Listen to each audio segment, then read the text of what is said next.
नमस्कार दोस्तों, स्वागत है आपका अपने YouTube channel success point Saidpur में। दोस्तों आज है 3 जून और 3 जून के जितने भी इंपॉर्टेंट क्वेश्चन मुझसे बने हैं आप लोगों के लिए लाया हूं, जो कि आपकी प्रतियोगी परीक्षाओं के लिए काफ़ी महत्वपूर्ण है। और 2 जून के करंट अफेयर के क्वेश्चन का सही जवाब विनीत चौहान, युवराज यादव, ऋषिकांत चौहान व अन्य लोगों ने सही दिया है। आप लोगों को सक्सेस पॉइंट सैदपुर की तरफ से धन्यवाद। दोस्तों अगर इस चैनल को सब्सक्राइब नहीं किए तो कृपया सब्सक्राइब कर लीजिए और वीडियो को अंत तक देखिए, क्योंकि ये जो क्वेश्चन है आपके लिए काफ़ी महत्वपूर्ण है। तो चलते हैं, आज का प्रश्न स्टार्ट करते हैं। आपका पहला प्रश्न है आज का, किसने मेरा जीवन मेरा योग नामक प्रतियोगिता शुरू की है? इस प्रश्न के 4 विकल्प हैं। पहला नरेंद्र मोदी, दूसरा अमित शाह, तीसरा राजनाथ सिंह और चौथा अरविंद केजरीवाल।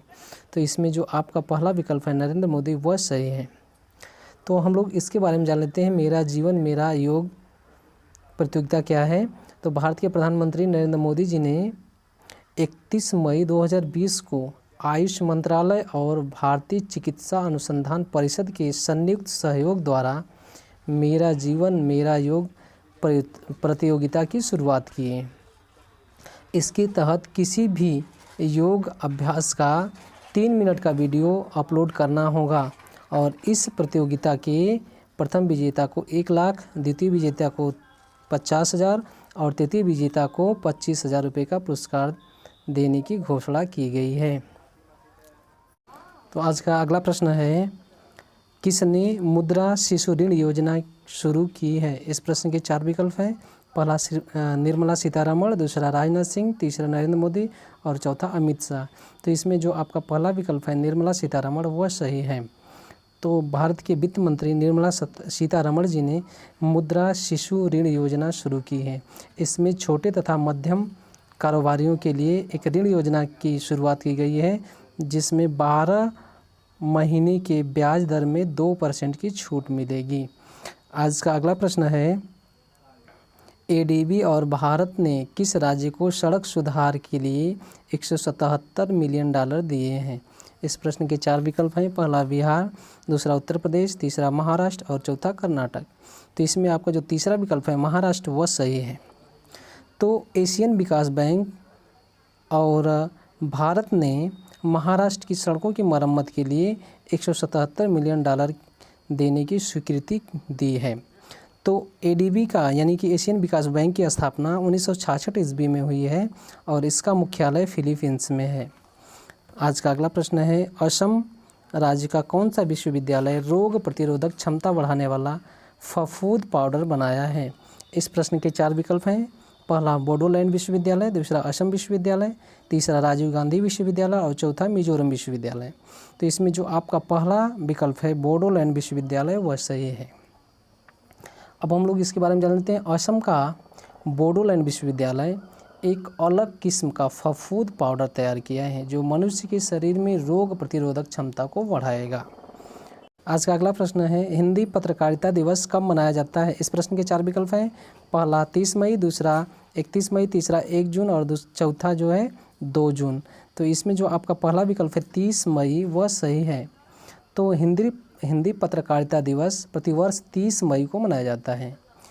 इसी दिन युगल किशोर शुक्ल ने 2826 ईस्वी में प्रथम हिंदी समाचार पत्र उदंत मार्तंड का प्रकाशन किया और इसकी शुरुआत पश्चिम बंगाल से हुई है।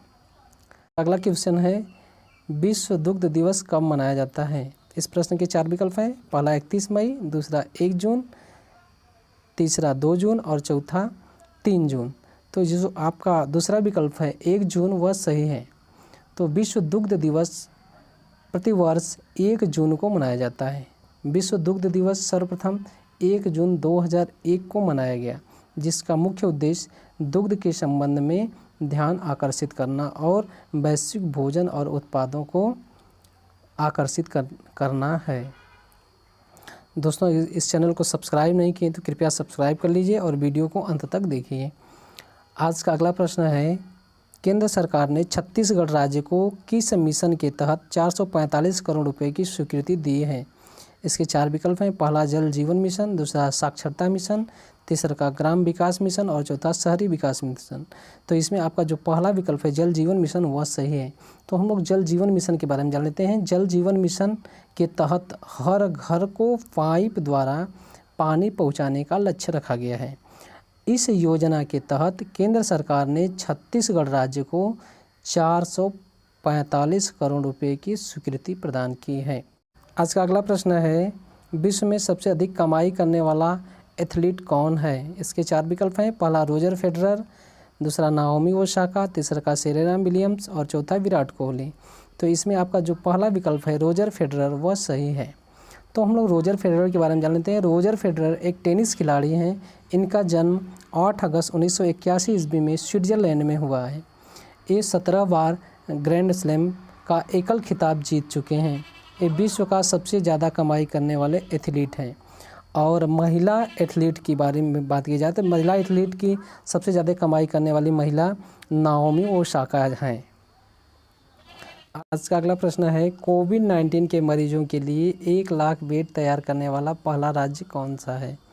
तो इस प्रश्न के 4 विकल्प हैं। पहला बिहार, दूसरा पंजाब, तीसरा मध्य प्रदेश और चौथा उत्तर प्रदेश।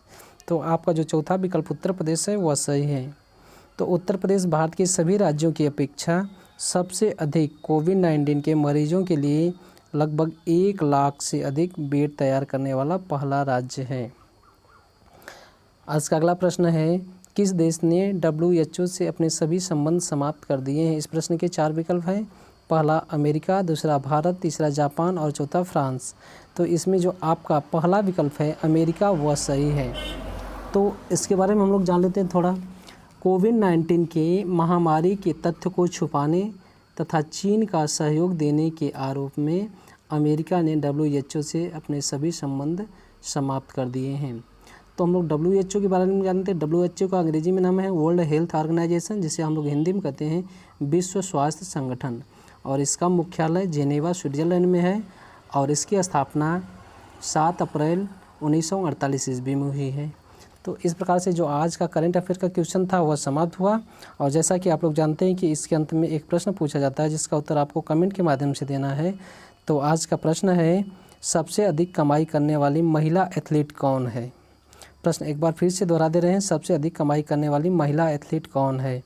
इस प्रश्न का उत्तर आप कमेंट के माध्यम से ज़रूर दीजिए।